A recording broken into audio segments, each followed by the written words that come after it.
Everyone loves Mario. Mario games are something truly special. One of the Plumber's best games are probably his 2D entries.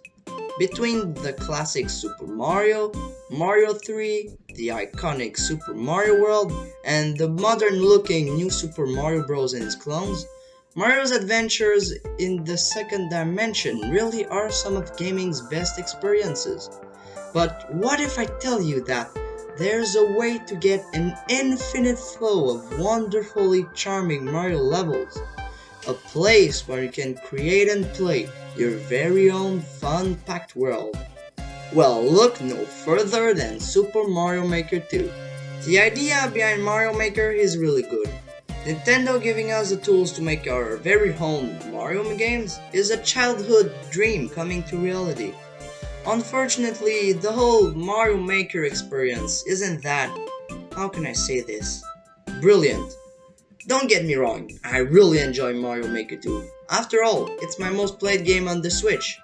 But there's just a couple of teeny tiny flaws that I just can't get my head around. I thought talking about them 1 year after the last major update would be a very intelligent thing to do. I know, I'm a genius.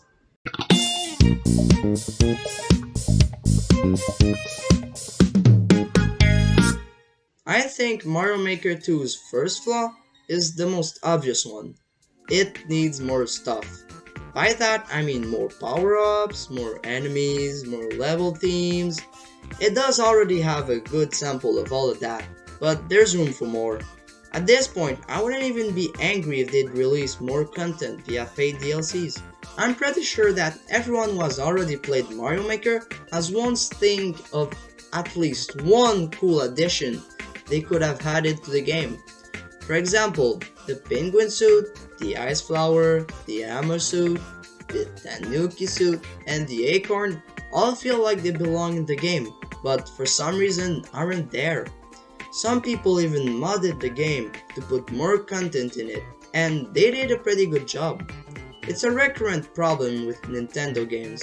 There's always a bit of content that could be easily added to their games, but they prefer not to. The silver lining is that Nintendo might be keeping all of that stuff for the next installment of the series. Fingers crossed.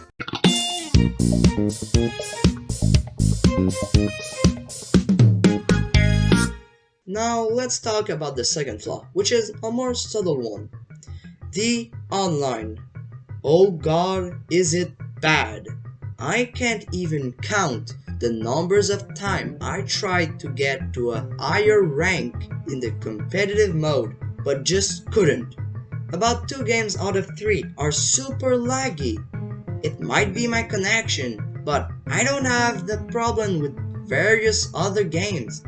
The worst part is that they make us pay for the online. Nintendo Switch Online is very underwhelming, and I hope they fix it in the future. But that's not today's topic. Another part that sucks in the online is the Maker Point system. I know as much information about the ways to get Maker Point as I know how to get Karma on Reddit. It's impossible to know how. Can I have Maker Point by getting likes?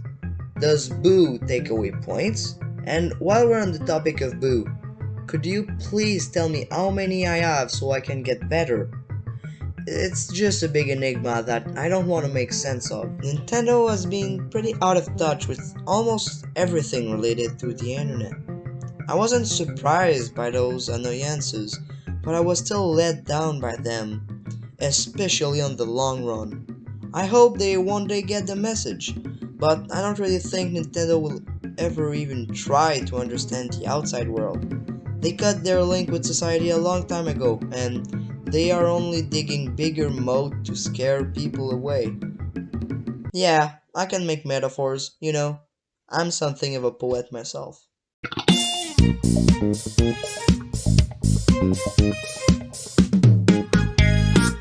Last but not least, there's the story mode. Although I found it short, Mario Maker 2's story mode is a simple yet fun adventure. Personally, I think it's one of Mario Maker's most underrated features. The small thing I don't really like about it though is that it wasn't like a classic 2D Mario. The way the levels were presented to me did not felt special enough. It was just another task I needed to accomplish to get more money.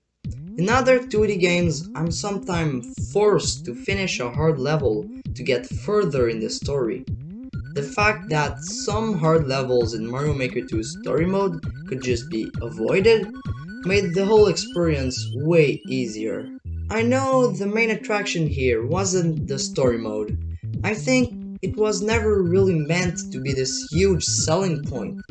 Nintendo was kind enough to serve us this okay-ish single player, and it did the job it was meant to do. I was just a bit disappointed by it, but at this point, I'm really just nitpicking. Super Mario Maker 2 is a great game, outside of the many flaws that just whine about, of course. But when I take a step back to appreciate it all, I realize that the game's biggest flaw might just be that level design is fucking hard. But that doesn't mean that Mario Maker 2 is a bad experience. There's a whole bunch of people creating levels for the small brain. And now that we know that Nintendo is open to use the sequels, I can't wait for them to announce Mario Maker 3. Before I finish the video, I'd like to say a huge thanks to my good friend Arik. He's the one who filmed all the gameplay that you saw in this video, cause my broke ass self can't afford a capture card. If you like Mario Maker 2 and Mario 3D World speedruns, you should give his channel a try. And as always, you're wrong, I'm right. Good night.